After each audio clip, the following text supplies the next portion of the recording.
On this episode of the Make Ideas Reality podcast.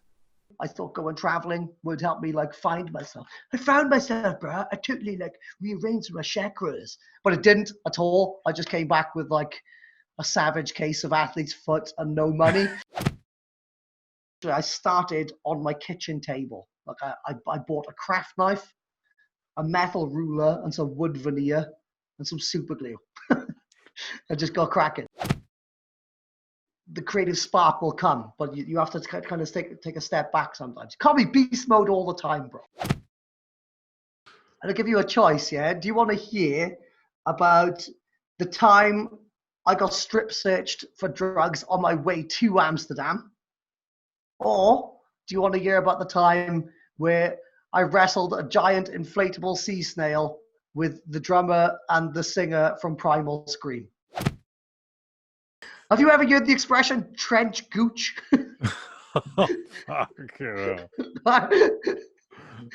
There's your snippet. There's your snippet for the podcast. Hello and welcome to Make Ideas Reality, the podcast. This is a podcast dedicated to everyday creative heroes making their ideas reality that wouldn't necessarily get their story heard. I hope to inspire you with their stories, give you courage to leave your comfort zone, think big, and be the badass creator you were meant to be. I'm Justin White, aka the Garage Avenger. Let's do this!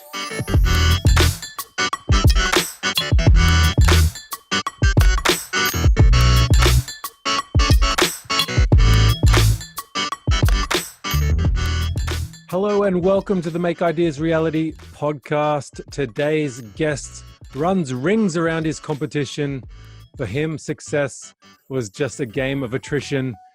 When he's not making stunning wooden rings for those tying the knot, you'll find him in the gym doing a squat.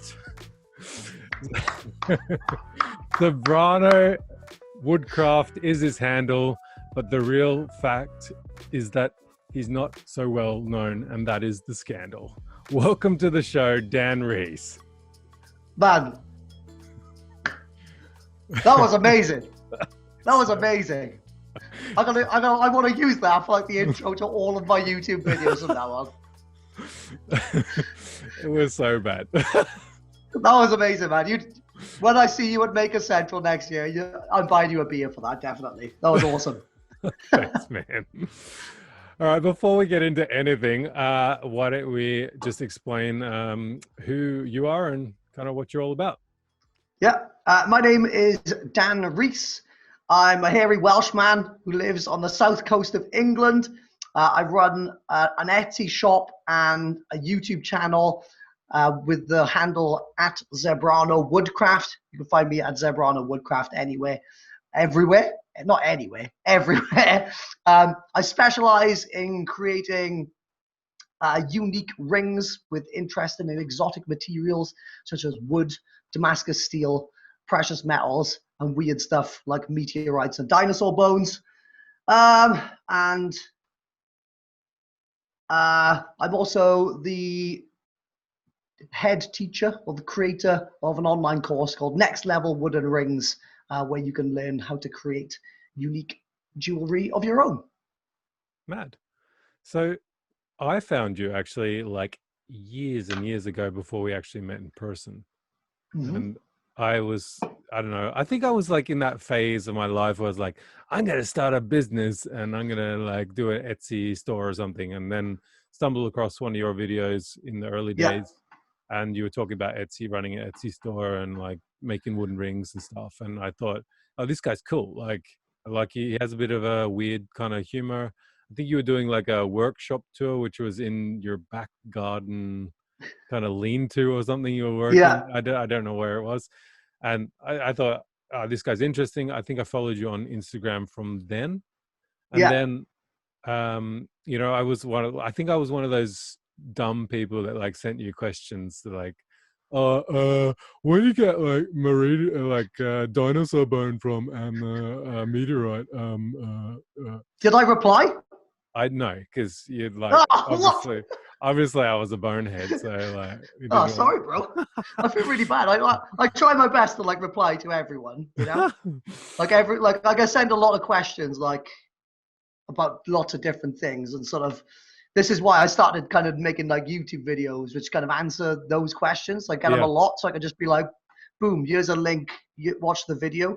And like a lot of the time, like people will send me a message and I'll be able to go like, oh, I've done a video about this, check it out. But then like, you know, like a minute later, they're like, oh, but yeah, what about this? How do you set up an Etsy listing or something? Or how do you make this type of wooden ring? And I'm like, it explains it in the video. The video's 10 minutes long. At least get back to me 11 minutes later so I know you watched the video. Like, you know what I mean? It's like, I'm giving you my time. Give me a bit of yours, you know? Yeah, well, because it's funny, because then we end up meeting at Maker Central. And it was funny because I didn't see you at the whole event. And turns out you weren't at the event. You were at a bodybuilding competition that was in adjacent. No, it was there was like in the NEC at the time, there was another exhibition. It was called like Body Power or something. And one of my friends was competing in the strongman event there. So kind of I left like Maker Centre after a few hours on the first day to go and watch my friend compete.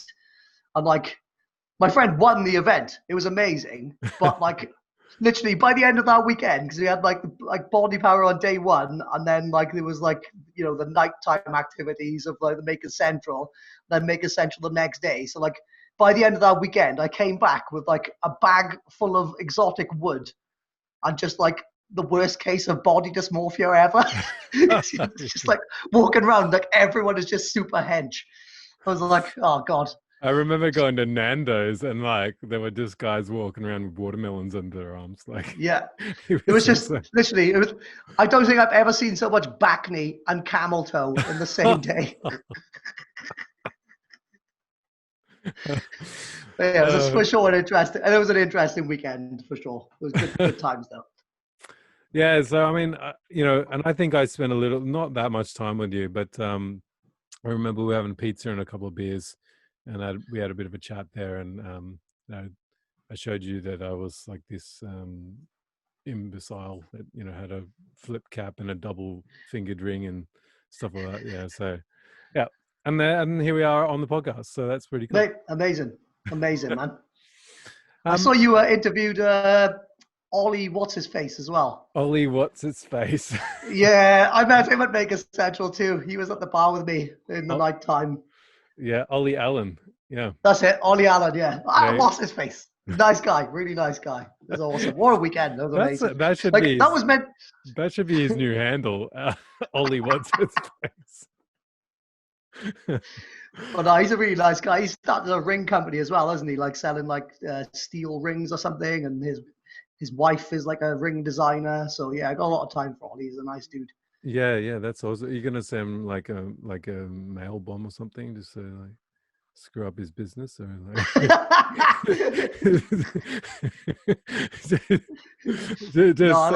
send him some dodgy tutorials like of you, like this is how you do this, and then he spends millions in the most dangerous possible way. Yeah. Next thing you know, he's lost all his fingers.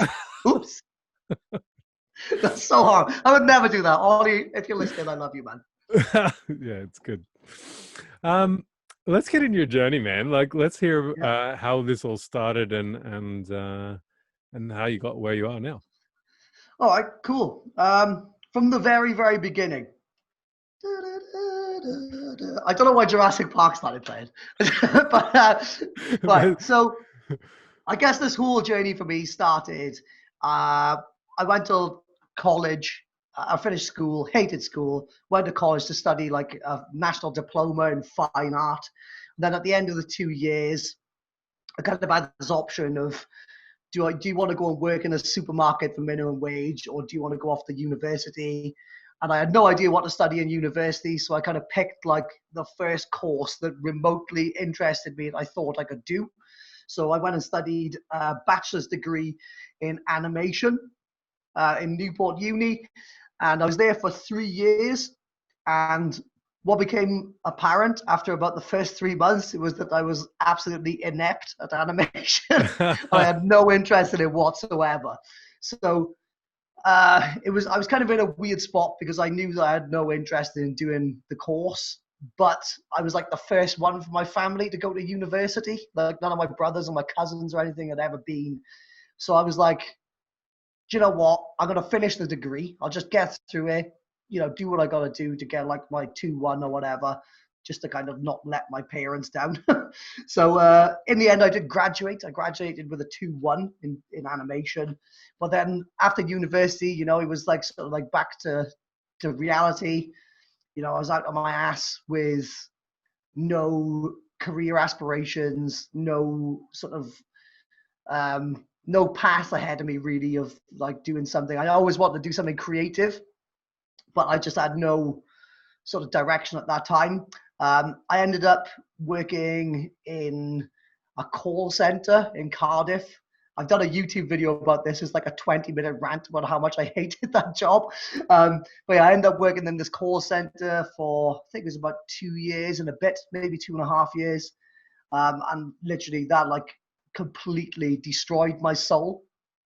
And I remember at the time I had this friend called Chris Stevens. He's like a travel blogger. He has this blog called Stoked for Travel, and he like sells like trips and stuff around the world. And so he's always been off like traveling everywhere. I remember sitting in this call center one day, and like he sent me like a little message. And he was like, "Hey, bro, hope you're hanging loose, bro." And it was just him like just hanging out on the beach, like surfing with like loads of hot bells around him, drinking beers. And I was like sitting there in this like dank call center with like, I swear to God, like there was no colors in there. It was like monochrome. It was that boring. Like everything was black and white. When I think back to it, all the memories I can see are in black and white.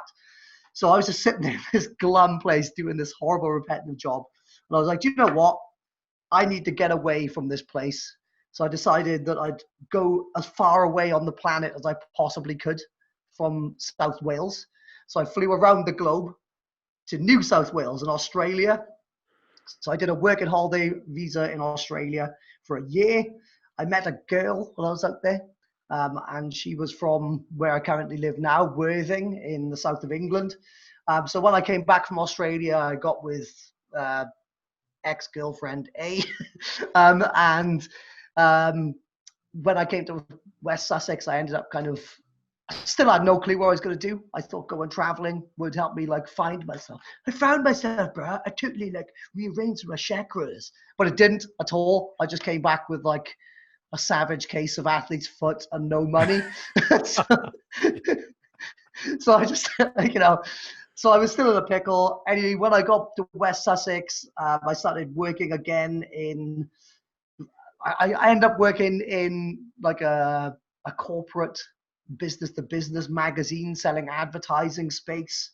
And like, that was like a real corporate environment. Everyone's in shirts and ties, clean shaven. And all of a sudden, like, I'd turn up like bearded, dreadlocked, like weird Welsh accent and like smelling a patchouli. Didn't fit in there at all.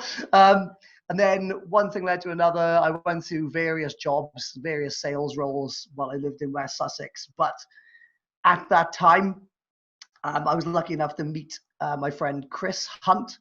And we were just like drinking beers and shooting the shit one weekend. And he's like, "Oh, dude, do you want to like come over to my dad's garage and like help me build this," like, I think it was like a mirror or chalkboard or something. It was pretty much like a simple frame.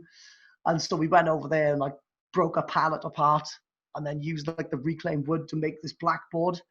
And like that, literally that first thing was like the first time I ever had a taste of like woodworking and the feeling of turning a bunch of junk into something cool in my hands.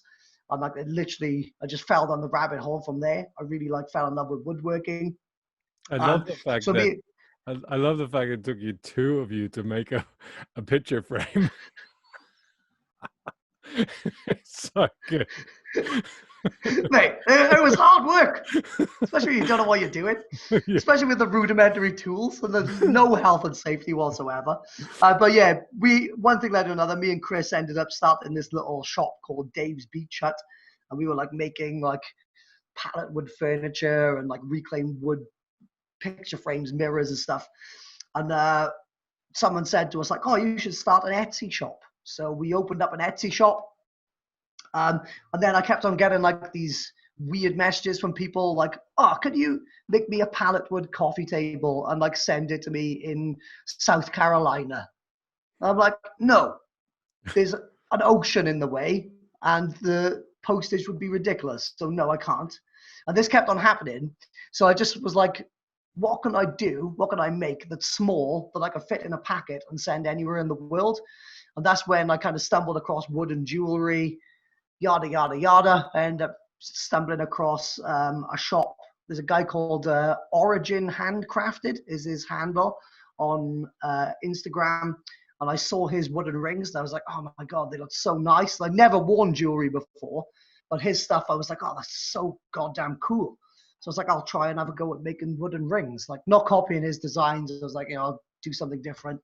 And I was absolutely terrible at doing that for about 2 years, I guess. And then just somehow somebody started ordering my rings. People started ordering rings. I started to get a bit better. I was working part-time. Well, I started working part-time in this like crappy call center. So I did that for a while, like a year, worked part-time, did rings on the side. And then I was able to build up the Etsy shop, the ring making business, until I was able to go full-time. And I scratched a living making wooden rings for like a year or two. And it just all built up from there, really. At some point, I started my YouTube channel and kind of started to try and grow a bit of an audience. And start to help other people to kind of get into like making, jewelry, whether it's woods or precious metals, whatever. And then, well, I mean, over the years, I think I've been full-time self-employed for, I want to say 7 years, but it might be 6 years. It's a long time. Anyway, too long to count. That's awesome. And now, like, I share like a really nice workspace with a good friend of mine, Damien from @Ebon Crow Adornments, who's also a really talented wooden ring maker. And now we just have like this like awesome place with loads of tools, lots of space where we can, get really creative and we bounce off each other. And I've got the online course going, and everything seems to be sweet. Until coronavirus came and destroyed everything. No, I was joking. No, we've weathered the storm really well, I think, the coronavirus. And so here we are now. So it's just onwards and upwards from here. Awesome. A lot to unpack there, Justin. What do you want to talk about? Jesus. No, I think I always like to start at the beginning again, and I think the interesting thing is you talked about like, working the corporate job and like not fitting in there, like the guy with dreadlocks and the beard and Yeah. not quite fitting in there and not belonging in places, has that been constant through your life until you started making rings? Well, thing is, man, it's like I'm a half Pakistani kid who grew up in the South Wales valleys, possibly the most xenophobic place you could ever grow up. Yeah.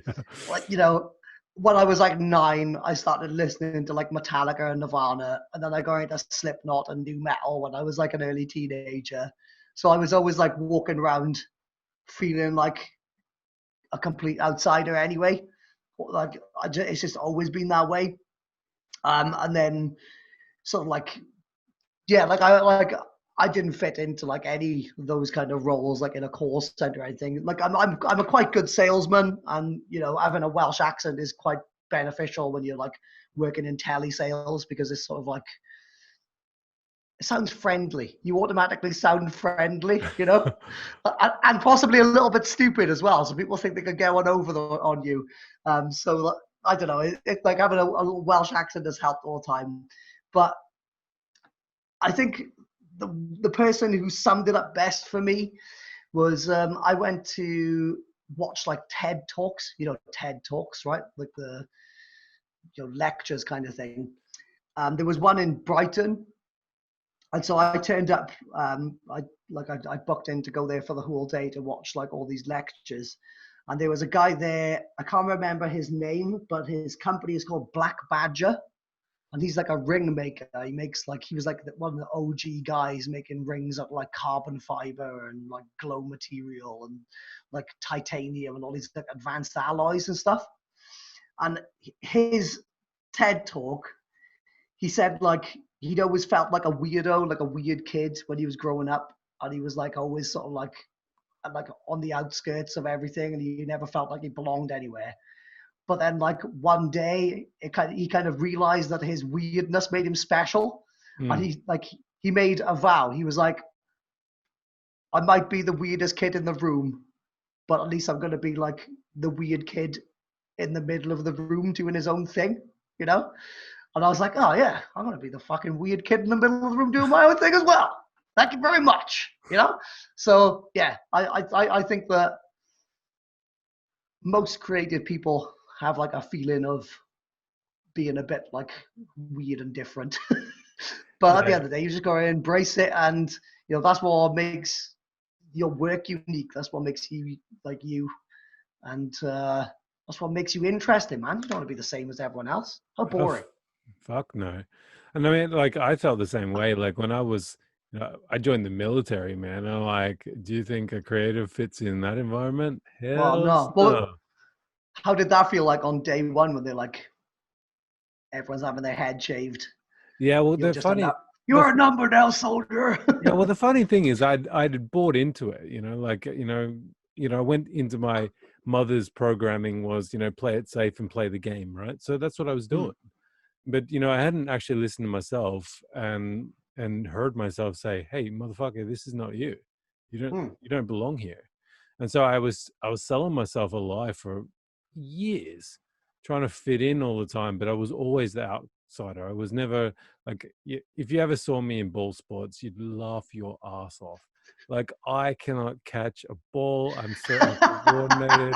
Like, I try to kick something, I'm like, I'm useless. Yeah, So like, I'm like that as well, like dyspraxic as fuck. yeah, like sports is just not my thing. The only sport I was ever good at was sailing. And like, you did like, yeah, you needed $1 million to go sailing. So Yeah. I didn't have that. My mom didn't have that.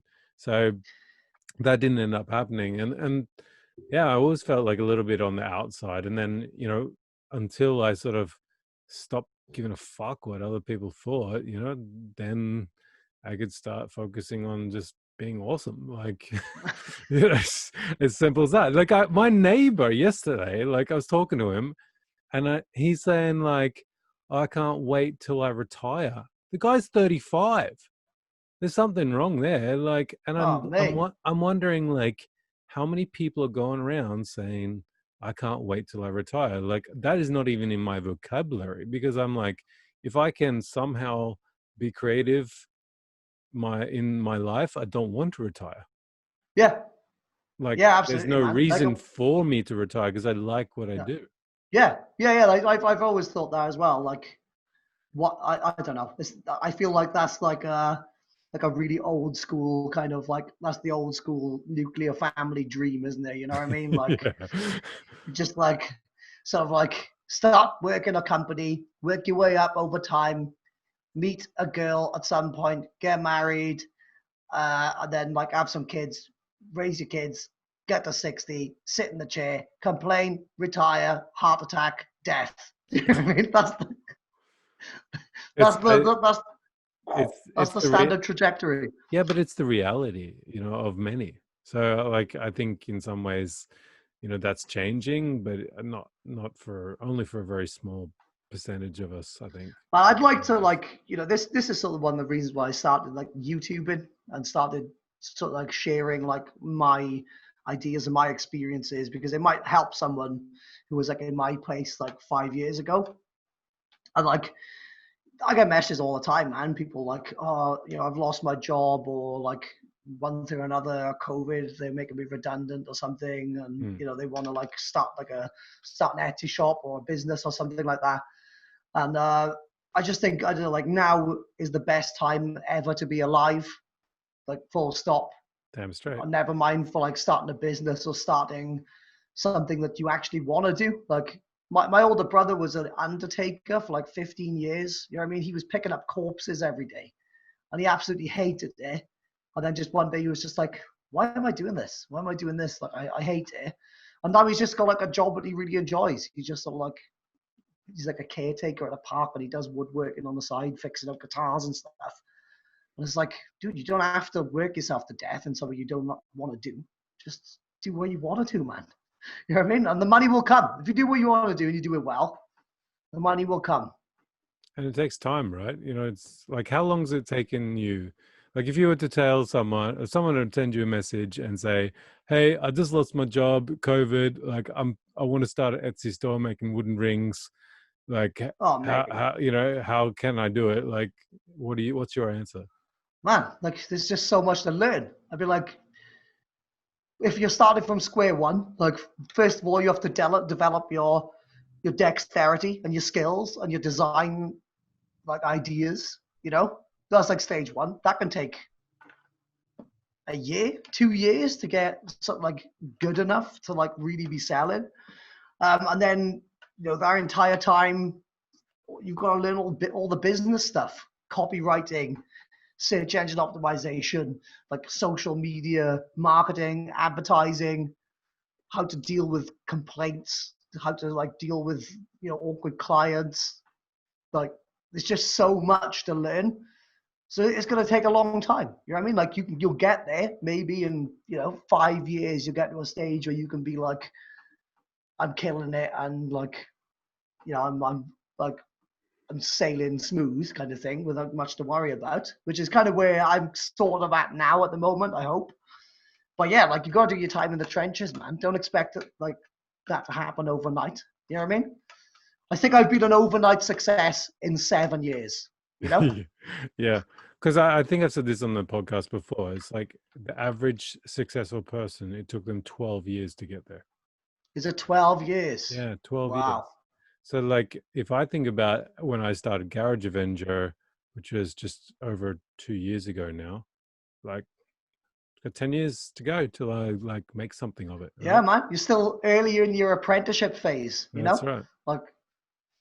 Like it takes like a long time. There's a book actually called Mastery. There's like this book. I can't even remember who published it, but yeah, like that book is sort of like it outlines like a master's journey in whatever field of work, art, whatever. And there's like these certain stages, and like the apprenticeship phase like lasts like 2-3 years, like, you know, thousands of hours worth of like time spent on whatever task. So like, yeah, your first like 2-3 years, you're still learning. You know what I mean? Like, think about how much you've learned from just like doing like, what are we on, like your 50th or 40th podcast now? You are 38. 38. Yeah. Yeah. So like, Yeah. I mean, you're probably way better at doing this now than what you were on number one. But when you get to number 100, you'll be better again. And then when you get to number 1,000, holy shit, you're going to be like completely different, a completely different like stage. But it's going to take a lot of time, you know? I love the fact that you think I can do 1,000 podcasts, because I'm gonna cry at the thought of that. Oh my God. You might do. I don't know. Well, you never You'll do know. 1,000. Never say never. No, well, you'll do. You know, podcast is just an example. I mean, like, you know, could be anything. Could be karate chops. Could be. It takes a long time to do anything. Like, you know what I mean? You have to be willing to spend time in the trenches, Yeah, I mean, getting down and dirty, you know? I mean, let's talk Sharpening your about teeth. getting down in the trenches, like starting from scratch with no money behind you. Like, where did you first start making your stuff? Was it in your... Man, I literally, well, we had like my friend's dad's garage. He had like a few tools. He had like this super dangerous like circular saw, like a miter saw kind of thing, and like, you know, like a drill press and a few other bits. Hmm. So we kind of had that space like a little bit. We could go over there. But for actually like making jewelry and making rings, like I started on my kitchen table. Like I bought a craft knife, a metal ruler, and some wood veneer and some super glue. I just got cracking. So I started from like, you know, the barest of bare. And you know, that I probably would have learned much quicker if I'd had like a lot more tooling and like a big workshop. But yeah, like I started from absolute scratch, you know. So I have people like messaging me all the time now, like, oh, I've just got a lathe. Like, how do I make a ring? And I'm like, dude, I didn't even have a fucking lathe for like 2 years. was making everything by hand. I was polishing like everything by hand, like Yeah. on my kitchen table. So I'm like, don't come at me with your beginner lathe. Just learn, but with your hands. You What's wrong with rich, you? you rich privileged bastard. Check your privilege, bro. So yeah, I started from absolute scratch, and it was basically I was on my kitchen table for a while, and then like me and my girlfriend at the time, we moved house, so we moved like into the like a bigger house, and it had like a lean-to, like kind of like a shed kind of thing, and you know they were like, you can use this as like a little workspace, and then I got a lathe and like a few other little tools. So that was like my first time like ever setting up like a little workshop, which is probably where you saw me. And that was again like really bare minimum tools. Mm. Like I literally like had to save up to buy every individual thing in my workshop. And you know, obviously over the years, like I think every maker who's been doing it for a while can attest to this. Like you just tools sort of just like materialize in your workshop one day. You're like, oh, I've got this now, and I've got like you just end up like over like 5-6 years, you're like, oh shit, now I've got like too many tools.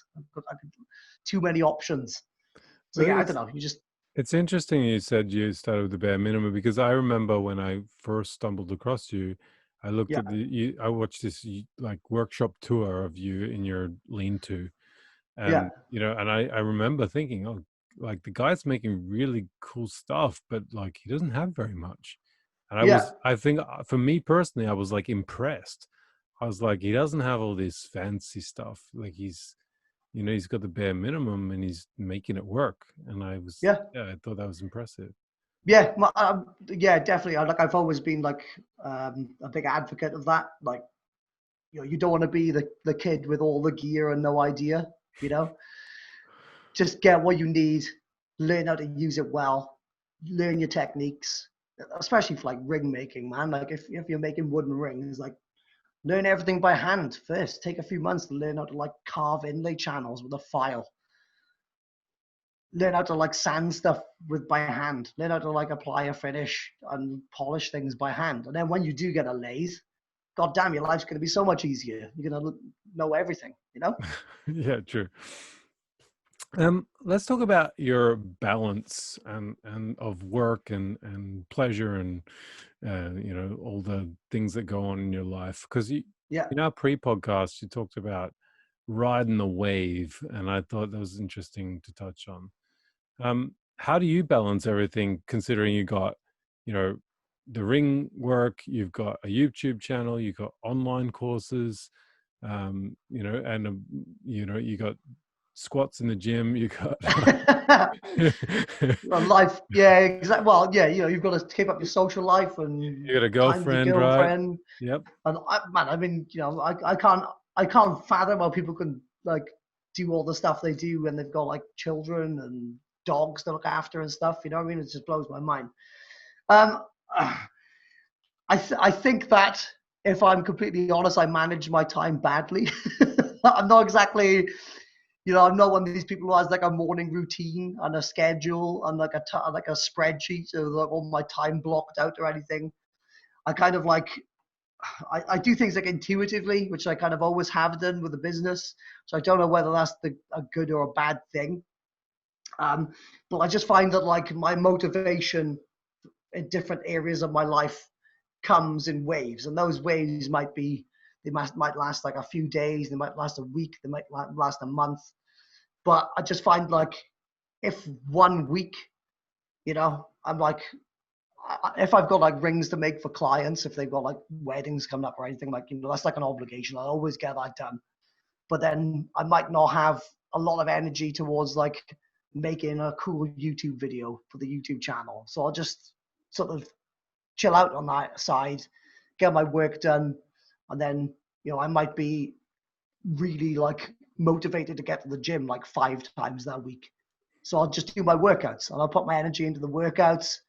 And then, you know, maybe the following week I'll be a lot more motivated on like creating tutorials, making content for the course or YouTube, both, whatever. And then I'll sack off 1 or 2 workouts and put my energy towards whatever I'm sort of like into at the time. That sounds like I've got a lot of lack of discipline. But like I'll always like do like my bare minimum what's required of me, like in certain areas, like I mentioned, like the rings, or if I've got like emails to respond to with like the course students or something, or obligations like in my social life, like going over to my girlfriend's nan's for dinner or something. I mean, you always kind of do that stuff, but then like you have like a certain amount of like creative power left at any given time to like spend. I mean? And I'll spend that wherever I feel most focused at the time, kind of on an intuitive way. Well, that's what I was going to say. Although it seems like you're disorganized, I think putting the focus on where you have the energy is beneficial, because Yeah, often when you are like, you don't have the energy, geez, are you sweating like a, is this podcast man. that stressful, mate? No, we're in a heat wave, man. It's brutal in here. I've got like 2 fans on trying to cool me down, aimed right at my armpits. well, well, maybe you need to like work out a bit more so you like you don't sweat so much. Man. But what I was trying to say was, yeah, basically, like when you have focus on something, you're able to put energy into it. And if you were not like ready, like focused to go into that, generally you won't do as good a job.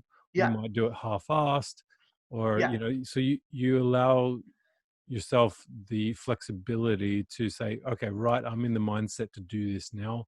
yeah, In the creative flow, as they say, yeah, like this works for me right now.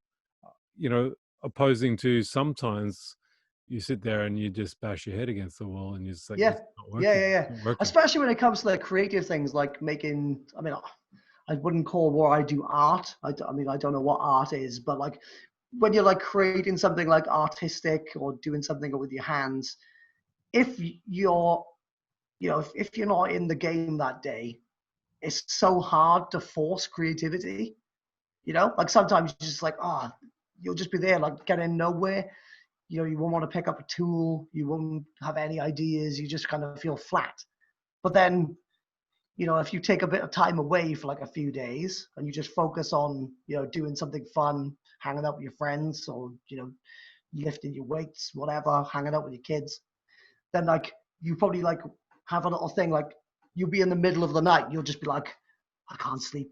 I've got to try this thing out. Like I've got to like, oh man, I've got to imagine if I solder this bit of like silver to this thingy and then put an inlay in that. And then like you just, the creative spark will come, but you have to kind of take a step back sometimes. You can't be beast mode all the time, bro. That's what I'm trying to say.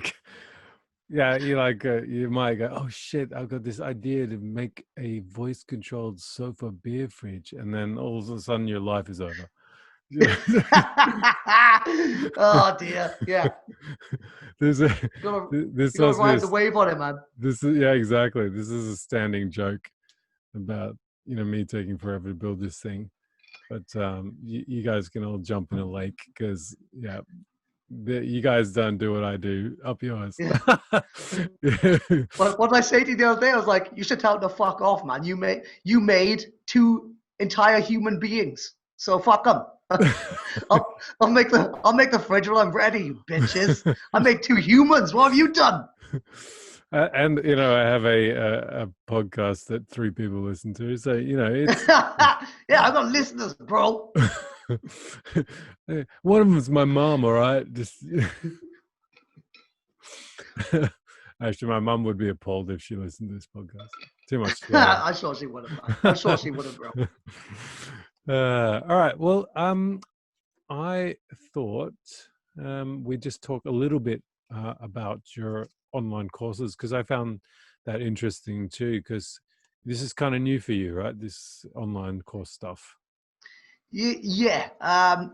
So I've had my YouTube channel for like 5 years, and I don't know. I always had like this aspiration to kind of make money off the YouTube channel, but like like my YouTube channel is monetized, but I might make like, I don't know, $80-$90 a month, which obviously is nowhere near like a living wage. And so I found, I was like looking at ways like monetize content. And I found like there's an online coach guy called Graham Cochrane. I mean, with a surname like Cochrane, you know what I mean? My I was God. like, should I be listening to this guy? But actually, he's like a really, really good. I fucking hope he never listens to this. But like, he's like a really amazing like YouTuber, and like he's got like all these tutorials and stuff about how to make an online course, and so like how you kind of owe it to your audience to give them like the best information, because like I could like release like loads of like really in-depth tutorials that you won't find on YouTube, like ways like techniques I use in my workshop to create jewelry, like really fast, really precise, up to like a super professional standard. And it's like, in order for me to like make this, take someone on a journey from being like they've never made a piece of jewelry in their life to like 6 weeks later, they literally, if they put in the time and energy, they'd have all the skills to be like a professional jewelry designer in their own right. And I'm like, if I'm going to do that, like, I feel like it's only fair that I should be compensated in some way.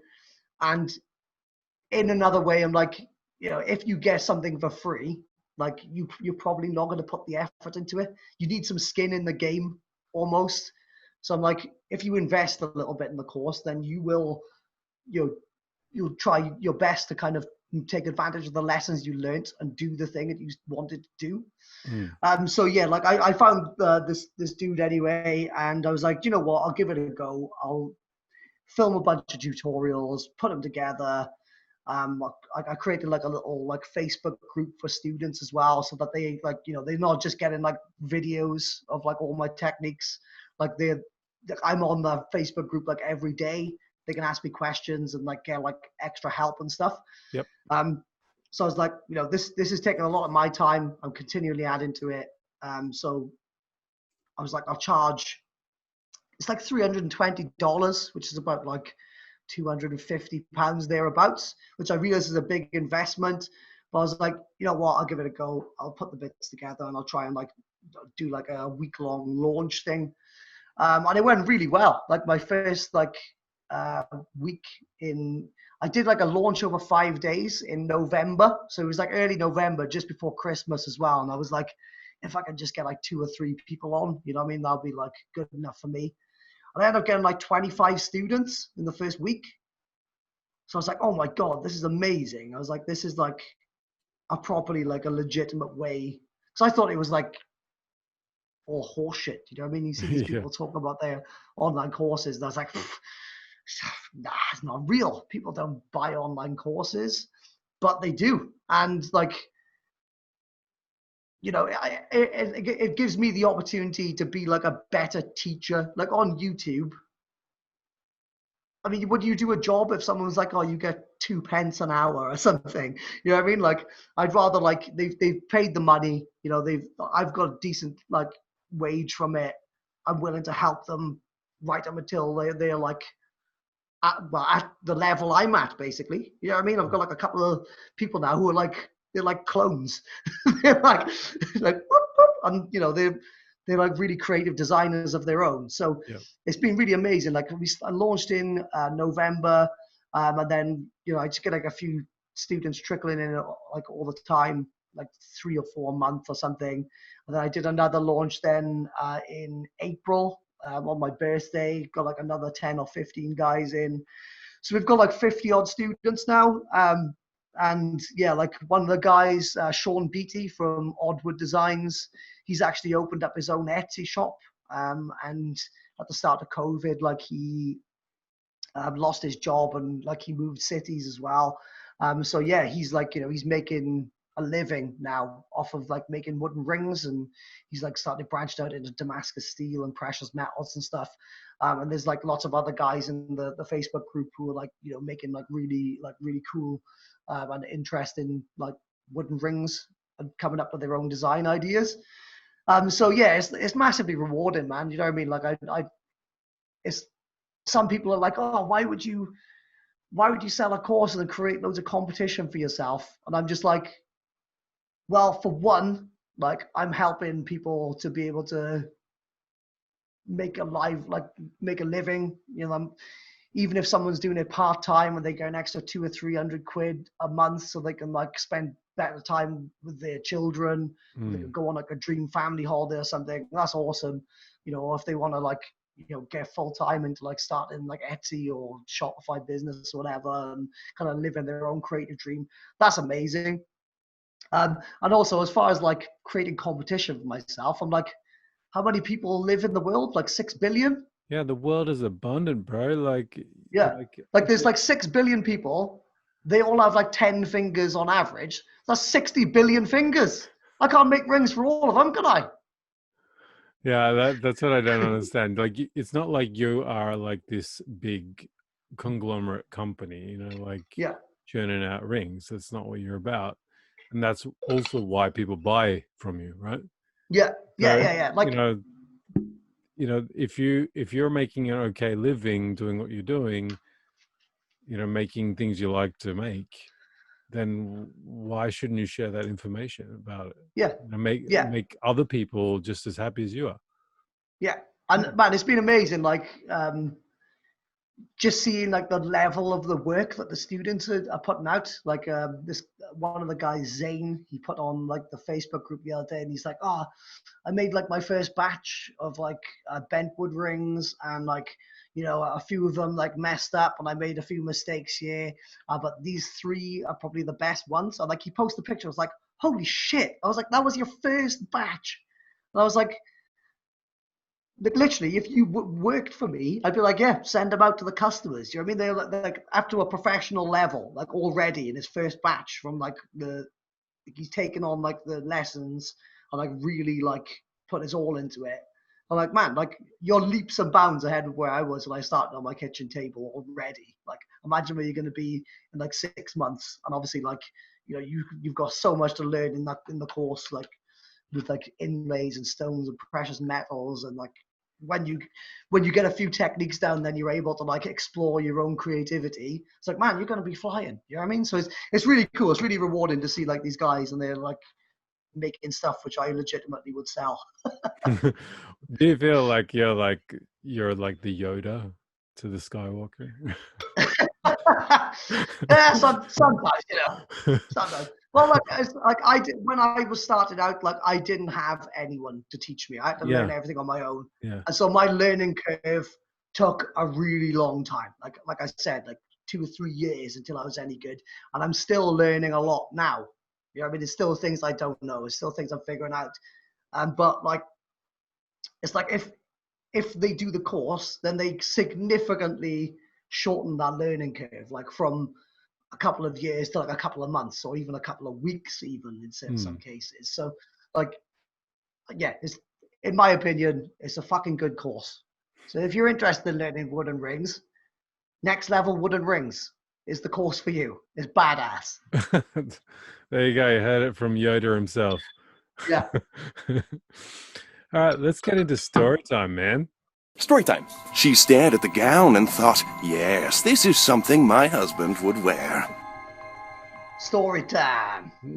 See what you said the other day? You were like, oh, I just asked people to tell me a funny story. And it doesn't have to be business related. It can just be any funny story. Yep. Is that right? That's right. Just let it rip, Just buddy. to show that I'm a human being and not like a ring making robot, right? Correct. That's it. So all right. So I'll give you a choice. Yeah. Do you want to hear about the time I got strip searched for drugs on my way to Amsterdam, or do you want to hear about the time where I wrestled a giant inflatable sea snail with the drummer and the singer from Primal Scream?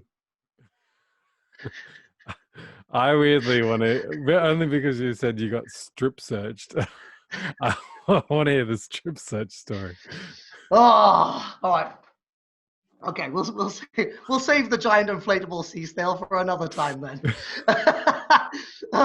Right. So many moons ago, when I was a strapping young lad, I think I was about 22, 23 years old. This is the time I was working at the time in a call center in Cardiff. Right, so basically my friend calls me up and he goes, our friend Baz, like these guys I went to school with, Chris and Baz. Chris calls me up. He's like, Baz is getting out of the army, like on so-and-so date. I'm driving to Germany to pick him up, and we're going to swing by Amsterdam on the way back. And he's like, do you want to come? And I was like, yeah, I could do a weekend away in Amsterdam. Sounds like fun. You know, we'll have a bit of a session, like go and see some shit. It'd be wicked. So I was like, cool. So then, like, my mum calls me, and I was like, oh, yeah, so Chris and Baz are going to Amsterdam because Baz is, you know, he's, like, finished his duty in the army or whatever. And she's like, oh, well, I've built up enough Tesco's club card points that you can buy a flight. This is the best story already. Right? She's like, you could buy a return flight to Amsterdam for you and a friend. So I was like, whoa. So I kind of go into work the next day, and I'm sitting there like talking to this guy who's like kind of my workmate. He was like, oh, I really want to go to Amsterdam. And I was like, well, funny enough, I'm going to Amsterdam like in like 2 weeks. And my mum, she's got enough Tesco's club card points that we could turn them into air miles, and we could both get a return flight there for free. So he's like, oh yeah, sick. So banging, right? We booked it in the diary. Me, Tom, Chris, and Baz going to Amsterdam. Lads. Powerful weekend planned, right? So everything was going ahead, all good. The night before the trip, yeah, Tom comes over to my house. He's like staying at my house because we had to get a bus from Cardiff to London at like 6 o'clock in the morning so we could go on our flight like about midday or something. So anyway, Tom comes over the night before.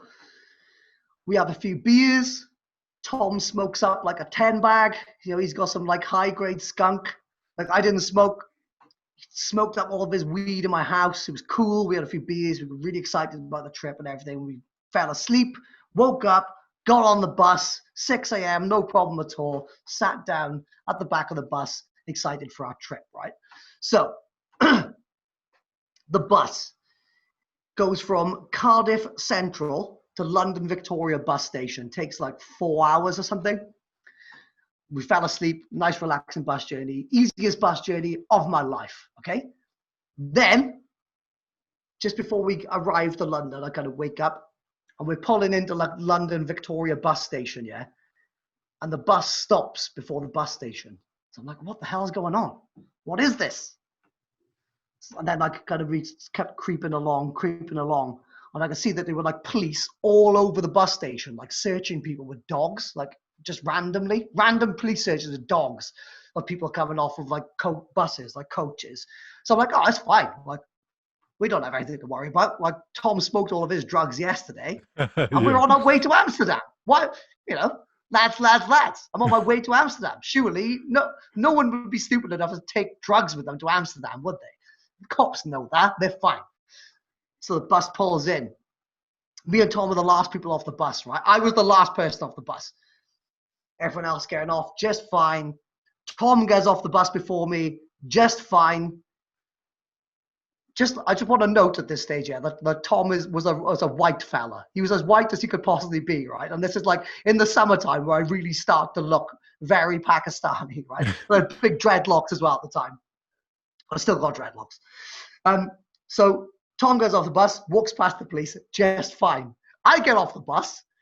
I took one step off the bus, look over, and there's like this like golden retriever police dog, right? And like I looked at the dog, and the dog looked at me, and I was like, oh shit. And this dog just came bounding across the bus station. I just like jumped up onto my shoulders, and I'm kind of there, like trying to like shoo it off to kind of like before any of the police noticed, so I could just get on my way.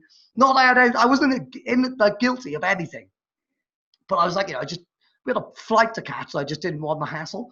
So anyway, I'm trying to shoo this dog off, and this like police officer turns around, and she's like, comes up, she's like, oh, what have you got on you? And I'm like, I don't have anything on me. Like, me and my friend are going to catch a flight. Like, I was like, you can search me if you want, but I don't have anything. So like a couple of police come over, they pad me down in the bus station. They're like looking through my bags, and I'm like, look, I've got a flight to catch. I don't have anything on me. Like, my friend is over there. He's been with me. Ask him. Go and search him. And they're like, just ignored Tom. Tom walked off, right? Tom was just gone. And then there's these police, and there's this one police officer, and he's like, you've got something on you, otherwise the dog wouldn't have sniffed you. So I'm like, I don't know, like my friend smoked loads of weed in my apartment last night. That's probably what the dog could smell. But they were like, we don't believe you. So I was like, what? I was like, what do you mean you don't believe me? I'm on my way to Amsterdam. Why would I take drugs with me? So they're like, no, you're coming to the station. I was like, what? So they're like, literally handcuffed me, take me to a police van around the corner. Tom had fucked off by this stage. He was just like, good mate. I don't know how he was planning on getting into the airport or getting on the flight without my mum's bloody Tesco's air mile points, right? But anyway, right. So I get put in this van, and there was just me and there were no white people in that van. It was just me and other ethnic minorities, right? Like, not I'm playing the institutional racism card, but it was a little bit suspicious that they let white Tom walk off, and they like saw the guy with the dreadlocks, like, yeah, he's guilty. Anyway, they take me around the corner to this police station, and they put me in a room. I was like, you've got to fast track this through, because I've got a flight to catch like at like midday, and I've only got like an hour or something, whatever. So like they fast tracked me through, put me in the room, and like, do you know, like classic like good cop, bad cop? There was like one guy who was like, you've got something on you, we are going to find it, and then you go there. Then there was this other guy, and he was like, oh, so are you looking forward to your trip? Like how's your day been, kind of thing. And they literally like had my bag. They were going through everything, taking the insoles out of my shoes, like looking through every single pocket of all like my jeans I'd packed for the weekend. And then like they called in a sergeant as well. So it's like me, good cop, bad cop, and like they a sergeant in this little room. And like, it was summertime, and I'd been on a bus for like 4 hours as well. So I was quite nervous. So I must have stunk like shit for these poor guys. So they're like, right, stand up against the wall. So I was like, oh, God. And then they were like, right, you have to take off your T-shirt. And I was like, oh, no. Took off my T-shirt. And they're like, okay, now turn around. So I turned around. And they're like, lift up your hair. And I was like, of all the places I got to like hide a kilo of cocaine or whatever the fuck you think I've got on me, it's not going to be underneath my fucking dreads, is it? So like lift up my hair anyway. I was like, fine, whatever. And they're like, oh, okay, all right. I'll put your T-shirt back on. So I was like, oh, nice, thank God. Put my T-shirt back on. Then they're like, take off your shoes and socks. I was like, oh no. Took off my shoes and socks, and like literally the guy was like, took all my laces out, everything, like searched my shoes, searched my socks. And they're like, okay, fine. And then they were like, right, now take off your trousers. And I was like, oh no. Took off my trousers. The guys went searching through all my pockets and everything, nothing in my pockets. So I stood there in my pants, and I was like, oh, please don't make me take my pants off. And they're like, come on in, take your boxers off. And I was like, no. So I was like, fine. So I just like whipped down my trousers, my boxers. And like I said, I've been on a bus for 4 hours. Have you ever heard the expression trench gooch?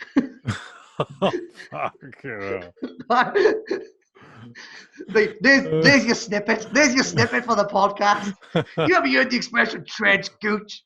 So I stood there, right, with my fucking giblets hanging out in front of these cops, yeah? And I was like, look, boys, I'm going to Amsterdam. Like, why would I have anything on me to go to Amsterdam? I was like, I can go to Amsterdam and I can buy whatever the fuck I want. I can, like, take mushrooms, amphetamines, weed, anything I want. Why would I take stuff with me? And they're like, right, turn around, put your hands on the wall. Oh, so I'm like, oh no. So I'm like there, like hands on the wall. I'm like, all I remember thinking to myself was like, what if I enjoy this? Oh, no. So, I was like, what if I enjoy it? I was like, So it's like, this is really like making me question my sexuality at this stage. Anyway, So I stood there, and thankfully they didn't slip me a digit. They told me to do a squat and cough. So I had to like go down into a deep squat position, like I go like look and turn around like I was like cough. And I was like, "Are you satisfied? Are you assholes satisfied?" And they were like, "Yeah, you don't have anything on you, do you?" And I was like, "Once again, I'm on my way to Amsterdam, where I can buy wherever the hell I want. So why would I take anything with me?" And they were like, "Yeah, fair enough." I was like, "Why didn't you just listen to me tell you that like an hour ago?" So then, basically, then I ended up getting back in a police car. And like literally, I was like, "Well, you better give me a lift to the airport." And then I got a lift to Gatwick Airport. Got to like the terminal like with like 20 minutes to spare or something. My friend Tom was just there, and he's like, "All right, where have you been?" I was like, "What do you mean, Tom? What do you think I fucking fingered?" It's like, "Where the fuck have you been? How was he meant to get on the flight without me, you fucking prick?" And then he was like, "Oh, you nearly got fingered." And then, yeah, long story short, we went to Amsterdam and we got pretty loose. And that was my story about how I got nearly fingered, strip searched, nearly fingered on my way to Amsterdam. I didn't even get to the fucking airport. I got strip searched at the bus station. Oh my God. I have another story for later. Maybe I can tell you in the post podcast about a finger digit. But let's leave that one and let's go into Inspiration Nation. Yeah. Inspiration Nation.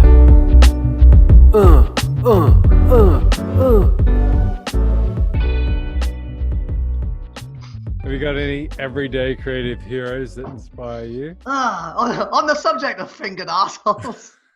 It's not Tom, is it? Yeah. All right, inspiration. I'll give a shout out to a maker. Is that right? It doesn't matter who it is. Someone that inspires you. All right, cool. Well, listen, I want to give a shout out to my friend Alex Harper. He's one of the boys from Wales, and he recently started an Etsy shop, and it's called Crypt Studios. Like a crypt, as in like spooky tales from the Crypt Studios on Instagram, and they've also started an Etsy shop. But Alex has basically been working as like a special effects artist in the film industry for like years, and so he started like a latex horror mask making company, and they make these like movie quality horror masks, like skulls and zombies and cyborgs and orcs and stuff. And so he just started his Etsy shop like last month and has made like tons of sales. He's doing really well. And literally like these masks are like unbelievable. They look like genuinely terrifying, like realistic.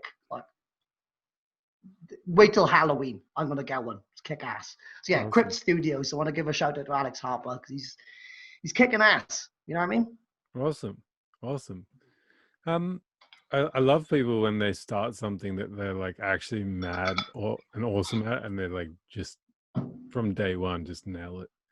Yeah, well, Alex is like saying that he's like, probably been doing it for years and years and years before he. Well, yeah, like he's done work on like Star Wars, Game of Thrones, like loads of like Doctor Who, like loads of big movies, like making monsters and stuff like that. So yeah, like he's proper legit, like.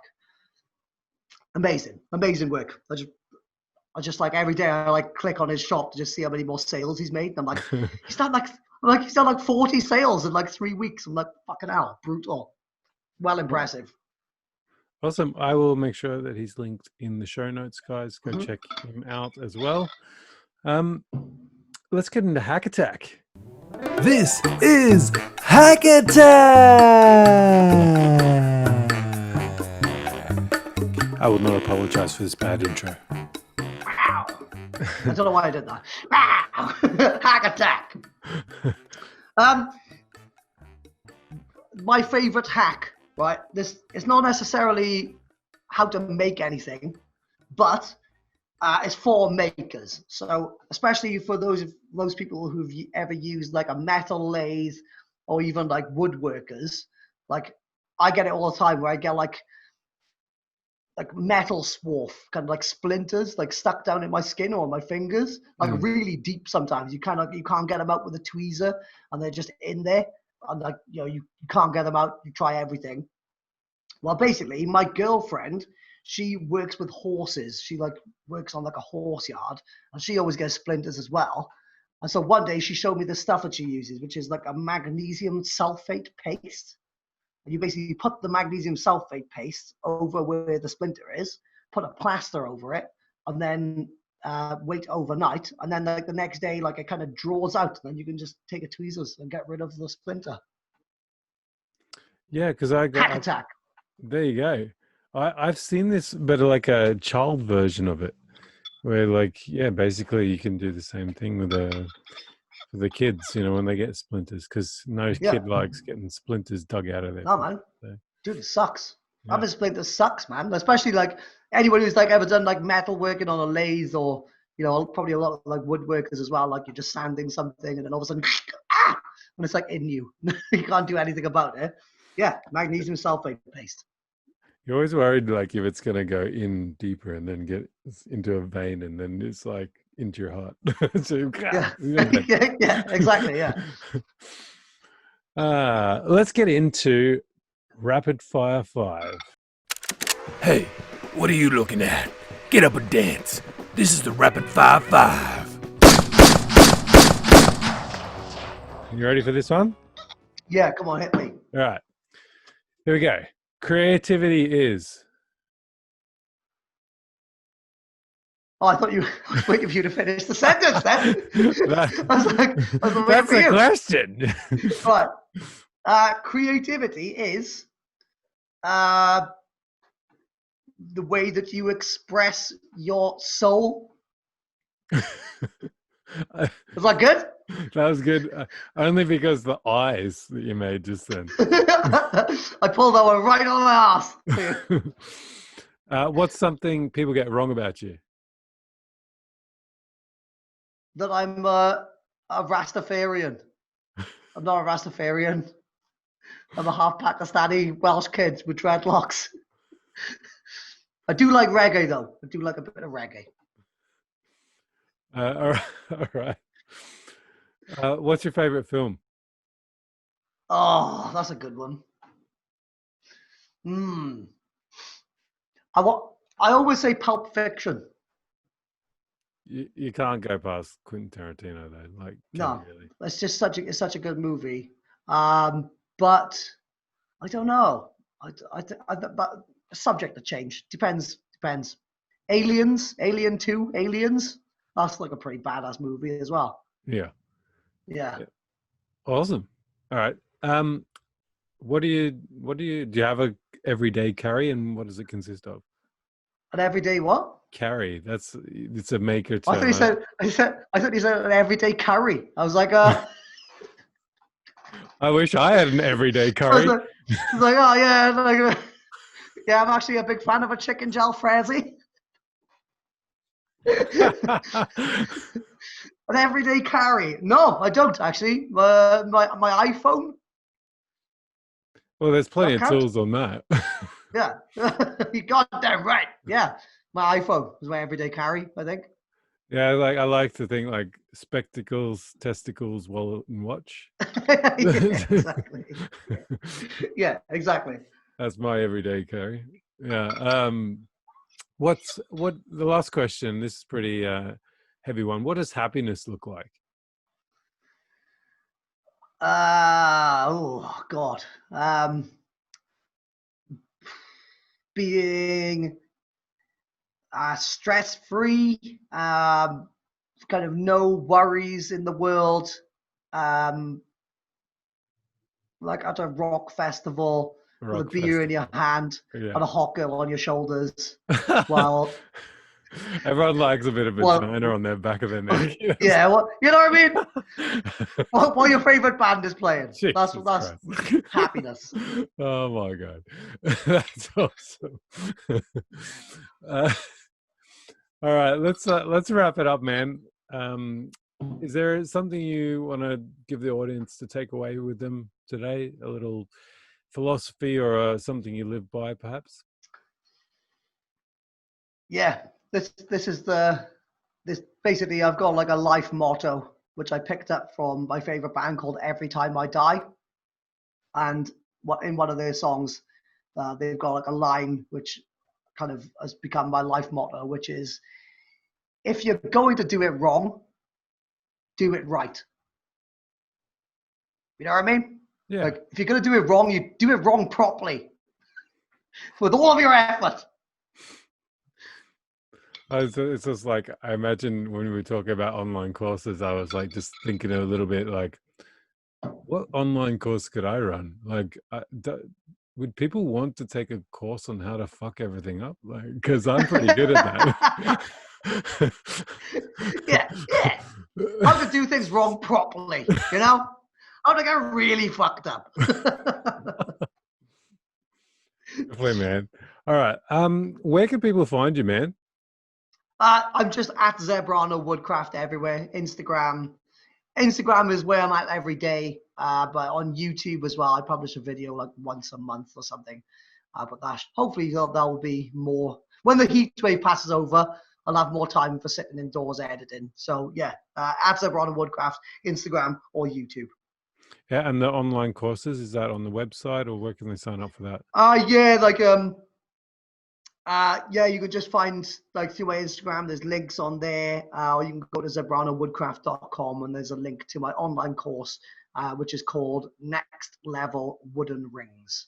Nice. And just if anyone is interested and they'd like to dip their toe in, I've got like a free guide that I give out to people about how to make wooden rings like without any fancy power tools, like all just by hand.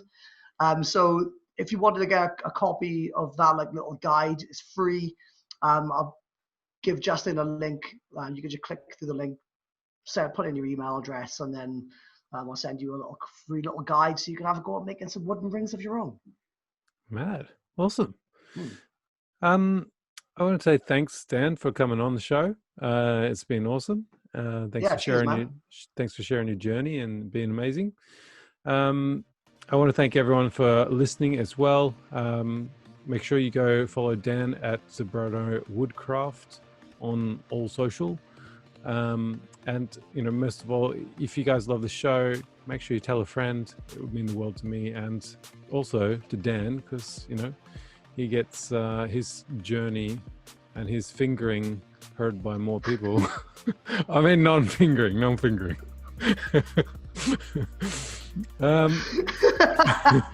If you want to support me in my show, you can of course go to Patreon, but you guys can support me just as much by creating an award-winning documentary on a guy who served his country in a tin can underwater and then went on to make one of the best podcasts in the world. Or you could hack all Android and ISO phones and reset the home screen and ringtone to this podcast. If you want to give me some feedback, please send your DMs to @GarageAvenger on Instagram. Please go check out Dan Rees at Zebrano Woodcraft. I was going to say Ringcraft, Woodcraft. The links are in the show notes. Until next time, keep pushing yourself, keep ballsing up things, keep learning, get inspired, and I'll catch you on the flip side. All right, bro. We're done. I really enjoyed that, man. Thank you, dude. That was well good.